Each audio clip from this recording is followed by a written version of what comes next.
Chief tweet Alan مسک نے face ادا کرنے والے صارفین کے لیے مزید مراعات کا اعلان کرتے ہوئے کہا ہے کہ 15 اپریل سے صرف پیسے دینے والے مصدقہ صارفین کسی پول میں ووٹ ڈالنے کے حقدار ہوں گے، جبکہ صرف انہی کی پوسٹ دوسروں کو تجویز کی جائیں گی۔ اس پالیسی کے تحت ادائیگی نہ کرنے والے صارفین کی پوسٹ کو تجویز کردہ ٹویٹس یا فار یو میں شامل نہیں کیا جائے گا۔ گزشتہ ہفتے ٹویٹر نے کہا تھا کہ بعض ایسے اکاؤنٹس پر سے بلو ٹک ہٹا دیا جائے گا جنہوں نے اس کے لیے ماضی میں کوئی ادائیگی نہیں کی تھی اور یہ تاحال لیگیسی یا میراث کے تحت ویریفائڈ ہیں۔ یہ اکاؤنٹس مسک کی جانب سے ٹویٹر خریدنے سے قبل مصدقہ بنائے گئے تھے۔ صارفین فی الحال بلو ٹک کے لیے ماہانہ $7 ادا کرتے ہیں، جو اضافی خصوصیات تک رسائی کی اجازت دیتا ہے۔ مسک نے کہا کہ یہ تبدیلیاں اس لیے ضروری ہیں تاکہ مصنوعی ذہانت کے جدید بورڈز پر بڑھتے خدشات کا مقابلہ کیا جا سکے، ورنہ ہم یہ جنگ ہار رہے ہیں۔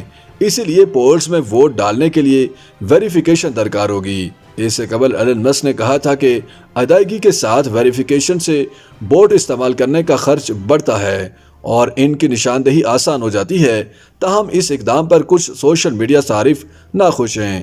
ٹویٹر کی ویریفیکیشن ٹیم کے سابقہ رکن نے شناخت ظاہر کیے بغیر بی بی سی کو بتایا کہ ہماری ٹیم کی پہلی ترجیح صارفین کو دنیا کے نقصانات سے بچانا تھا، مگر یہ اقدام اس سے الٹ ہے۔ ویریفائڈ صارف اپنا اختیار اور اثر و رسوخ استعمال کر کے غلط معلومات پھیلا سکتے ہیں، جس سے دنیا بھر کے صارف خطرے کی زد میں آئیں گے۔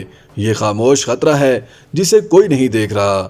نومبر میں بلو ٹک کو افراتفری میں متعارف کرایا گیا اور بعض لوگوں نے پیسے دے کر بلو ٹک حاصل کیا اور بڑے برانڈ اور معروف شخصیات کی نکالی کی تاکہ وہ اصل نظر آئیں۔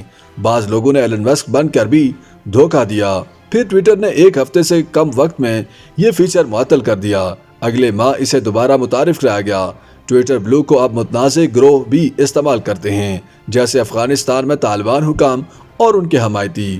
ویریفائڈ صارفین کے ٹویٹ کو دوسرے صارفین کے مقابلے میں فوقیت ملتی ہے، یعنی ان کا پیغام زیادہ لوگوں تک پہنچتا ہے۔ ان مصدقہ صارفین کو اضافی فیچر تک رسائی بھی ملتی ہے، جیسے ایڈٹ بٹن۔ اس سے قبل بلو ٹک محض معروف شخصیات کو ملتا تھا، جس کا مقصد یہ ظاہر کرنا تھا کہ اکاؤنٹ اصل ہے۔ ٹویٹر یہ فیچر بغیر پیسوں کے دیا کرتا تھا، مگر اس کا فیصلہ خود یہ کمپنی کرتی تھی۔ گزشتہ ہفتے ٹویٹر نے کہا کہ لیگیسی ویریفائڈ پروگرام کو مرحلہ وار ختم کیا جائے گا اور 1 اپریل سے کچھ لیگیسی مصدقہ اکاؤنٹس کے بلو ٹک ختم ہو جائیں گے۔ ٹویٹر نے مزید کہا کہ بلو ٹک رکھنے کے لیے ان اکاؤنٹس کو پیسے دینے ہوں گے۔ سوشل میڈیا پلیٹ فارمز پر بورڈز کی موجودگی سے اشتہارات کی آمدن کم ہو سکتی ہے اور ادائیگی والی سبسکرپشن سروس میں تعطل آتا ہے۔